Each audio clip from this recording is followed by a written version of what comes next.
Develop an honesty philosophy. We live in a world of broken promises. We live in a time when people treat their words lightly. We tell a friend we will call her next week for lunch knowing full well we do not have the time to do so. We promise a co-worker we will bring in that new book we love so much knowing full well that we never lend out our books. And we promise ourselves this will be the year we will get back into shape, simplify our lives and have more fun without any real intention of making the deep life changes necessary to achieve these goals. Saying things we don't really mean becomes a habit when we practice it long enough. The real problem is that when you don't keep your word, you lose credibility. When you lose credibility, you break the bonds of trust. And breaking the bonds of trust ultimately leads to a string of broken relationships. If you are new here, or you haven't subscribed, don't forget to subscribe by clicking on the subscribe button below if you want to be happy in life, and hit the notification bell to get notified for new experiences. To develop an honesty philosophy, begin to monitor how many small untruths you tell over the course of a week. Go on what I call a truth fast for the next 7 days and vow to be completely honest in all your dealings with others, and with yourself. Every time you fail to do the right thing, you fuel the habit of doing the wrong thing. Every time you do not tell the truth, you feed the habit of being untruthful. When you promise someone you will do something, do it. Be a person of your word rather than being all talk and no action. As Mother Teresa said, there should be less talk. A preaching point is not a meeting point. What do you do then? Take a broom and clean someone's house. That says enough. Learn to say no gracefully. It is easy to say yes to every request on your time when the priorities of your life are unclear. When your days are not guided by a rich and inspiring vision for your future, a clear image of an end result that will help you act more intentionally, it is not hard for the agendas of those around you to dictate your actions. If your priorities don't get scheduled into your planner, other people's priorities will get put into your planner. The solution is to be clear about your life's highest objectives and then to learn to say no with grace. The most effective people concentrate on the areas of excellence, that is, on the thing they do best and on those high-impact activities that will advance their life, work.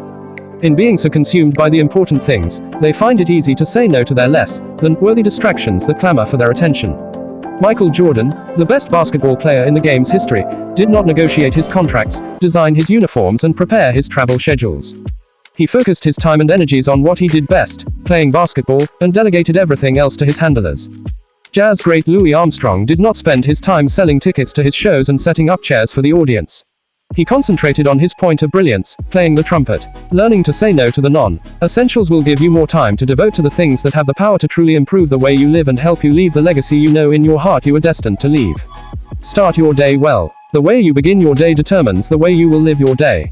I call the first 30 minutes after you wake up the platinum 30 inches since they are truly the most valuable moments of your day and have a profound influence on the quality of every minute that follows.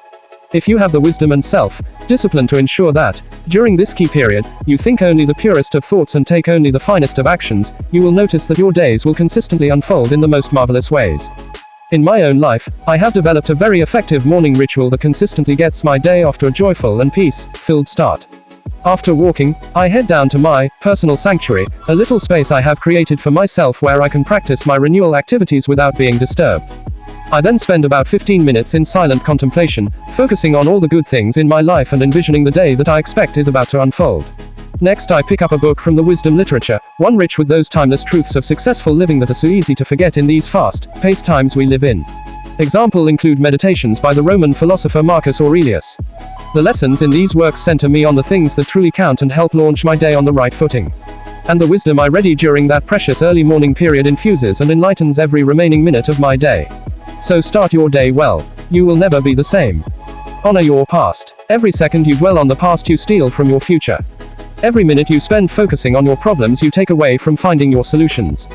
And thinking about all those things that you wish never happened to you is actually blocking all the things you want to happen from entering into your life. Given the timeless truth that hold that you become what you think about all day long, it makes no sense to worry about past events or mistakes unless you want to experience them for a second time. Instead, use the lessons you have learned from your past to rise to a whole new level of awareness and enlightenment. Life's greatest setbacks reveal life's biggest opportunities. There is in the worst of fortune the best chances for a happy change. If you have suffered more than your fair share of difficulties in life, perhaps you are being prepared to serve some greater purpose that will require you to be equipped with the wisdom you have acquired through your trials. Use these life lessons to fuel your future growth. Remember, happy people have often experienced as much adversity as those who are unhappy. What sets them apart is that they have the good sense to manage their memories in a way that enriches their lives.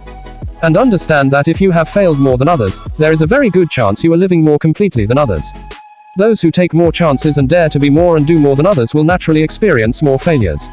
But personally, I would rather have the bravery to try something and then fail than never to have tried it at all. I would much prefer spending the rest of my days expanding my human frontiers and trying to make the seemingly impossible probable than live a life of comfort, security and mediocrity. That's the essence of true life success. It is better by noble boldness to run the risk of being subject to half of the evils we anticipate than to remain in cowardly listlessness for fear of what may happen. I have learned that success is to be measured not so much by the position that one has reached in life as by the obstacles he has overcome while trying to succeed. Take a weekly sabbatical. In ancient days, the seventh day of the week was known as the Sabbath. Reserved for some of life's most important, yet commonly neglected pursuits, including spending time with one's family and hours in deep reflection and self-renewal, it provided a chance for hard-working people to renew their batteries and spend a day living life more fully. However, as the pace of life quickened and more activities began to compete for people's attention, this wonderful tradition was lost along with the tremendous personal benefits that flowed from it. Stress itself is not a bad thing. It can often help us perform at our best, expand beyond our limits and achieve things that would otherwise astonish us. Just ask any elite athlete. The real problem lies in the fact that in this age of global anxiety we do not get enough relief from stress. So to revitalize yourself and nourish the deepest part of you, plan for a weekly period of peace, a weekly sabbatical, to get back to the simpler pleasures of life, pleasures that you may have given up as your days grew busier and your life more complex. Bringing this simple ritual into your weeks will help you reduce stress, connect with your more creative side and feel far happier in every role of your life. Your weekly sabbatical does not have to last a full day. All you need are a few hours alone, perhaps on a quiet Sunday morning, when you can spend some time doing the things you love to do the most. Ideas include spending time in your favorite bookstore, listen to motivation speech, watching the sunrise, taking a solitary walk along a beach and writing in your journal.